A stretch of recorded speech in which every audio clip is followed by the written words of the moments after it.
So I've been teaching in Australia for more than 13 years. And in this time frame, I have taught students from university backgrounds to professional year students to vocational education students. And while I have taught at different levels in this time frame, there are a lot of similarities in most of the Australian classrooms that you would see when you come here for your studies. So if you are planning to study in Australia or you have just arrived in Australia, this video will be really helpful for you to understand Australian classroom etiquette and some norms that might be different than your home country. Now I will talk about Australian classroom norms and etiquette, and I would encourage you guys to let me know in the chat what differences or similarities you found after watching this video. As we have viewers from all over the world, there will be some students who might feel that Australian classroom etiquettes are quite similar to their home country, while some may find quite a lot of difference. So you ready? Let's go. First and foremost thing is the environment. An Australian classroom environment is generally quite informal,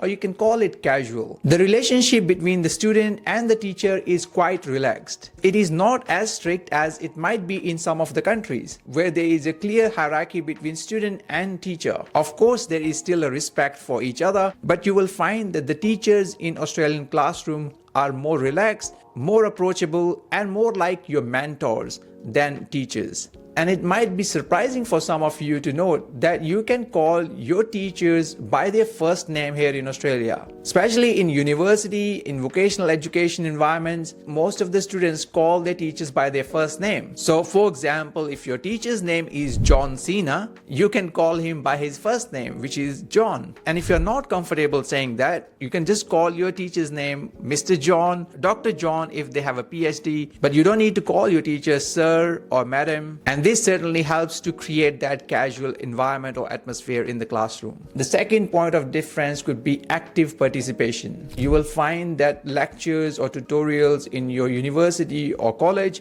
will be quite interactive, and it will be focused a lot on student participation. So students are actually encouraged to ask questions and get involved in discussions during the classroom. Maybe not so much in the lectures, because in some lectures you might have hundreds of students sitting there, so it might be a little bit difficult for lecturer to ask individual questions, but certainly in tutorials or in support sessions, you are encouraged to ask as many questions as you can and also get involved in discussions, which helps students to think critically about the topics they have on their hands and encourage students to come up with new ideas. And while having these discussions, you can also give feedback as well, which is always encouraged. The next thing will be punctuality. I think this will be something that will be common among all classrooms around the world, which is to make sure that you come on time. So it's important for students to arrive on time for their lectures, tutorials, or whichever classroom they are attending, as coming late to the classes can definitely disrupt the classroom. One important thing is, if you are coming late, you can just come into the classroom quietly. You don't need to ask your teacher like, may I come in?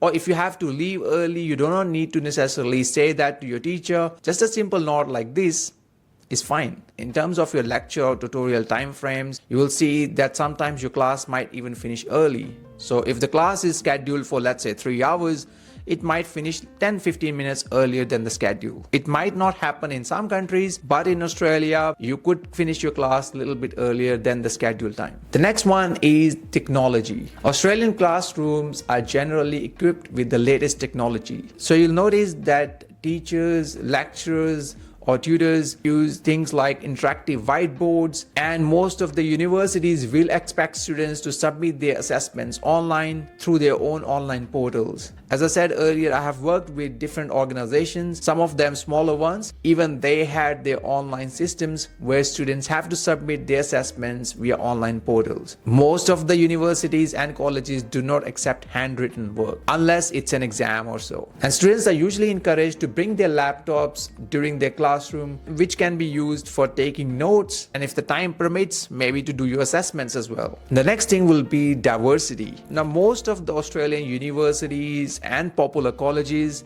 you will notice that there are students from both international backgrounds and local students as well. And you will notice that people from different backgrounds may have different perspectives and opinions on certain topics. And this is something you will need to learn how to adapt to, as you may not agree with all the opinions and perspective, and it's perfectly okay if you don't agree with them, as constructive feedback is always encouraged. So you can still respectfully disagree with people. Now, another thing you will notice is the non-verbal communication. Of course, when students are asked about questions, you are encouraged to talk, but at some points you don't necessarily need to talk. You can show that by your non-verbal communication, which can be by nodding. For example, if a teacher asks if you guys understood the concepts, you can just show it by a nod of a head. As I mentioned earlier, sometimes when you're coming late to class or leaving early, a nod is usually expected. And classroom behavior is something that is important for students to make sure that they do not disrupt the class. I, in my own experience, have seen students who try to create sometimes disruptive environment, whether to play some music in the classroom or just talking loud with their friends. Of course, these things are not acceptable, which I'm sure is similar in most of the classrooms around the world. And if you are a disruptive student, you can be kicked out of the classroom. Unfortunately, in my own teaching life,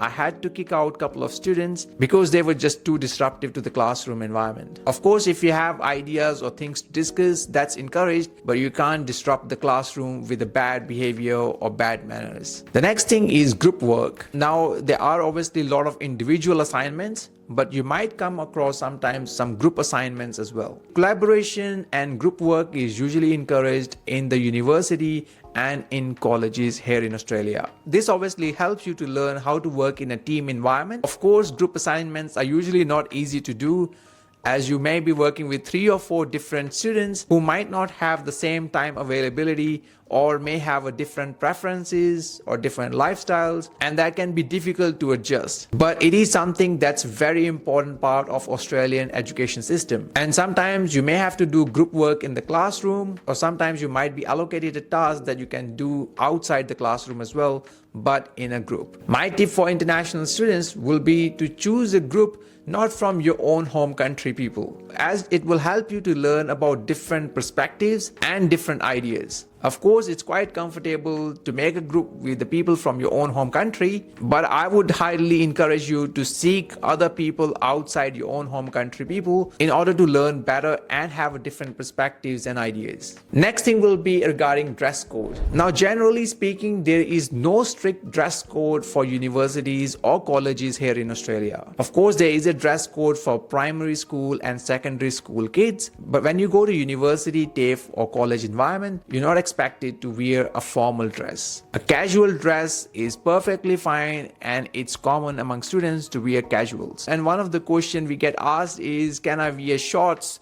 to the classrooms? That's perfectly fine as well. You can wear shorts to the classroom. And last but not the least is academic integrity. Now, even in a classroom environment, if you have been given a task, it's very important for you to make sure that you do your task as it is given by your teacher or trainer. So it means you can't just copy paste things from other students or from internet, and that is why it's important to understand the concepts of plagiarism, collusion, and academic integrity. So these were some of the things that you might come across here in Australian classrooms. Again, I would encourage you to let me know what are your thoughts on the differences or similarities you might have noticed that I have mentioned in this video. And if you want to learn more about how the assignment system work here in Australia, what is plagiarism and how to avoid it, then I suggest you check this video here where we talk everything about assignments in Australia. It's a very handy video. I suggest you to watch this video, and I'll see you there.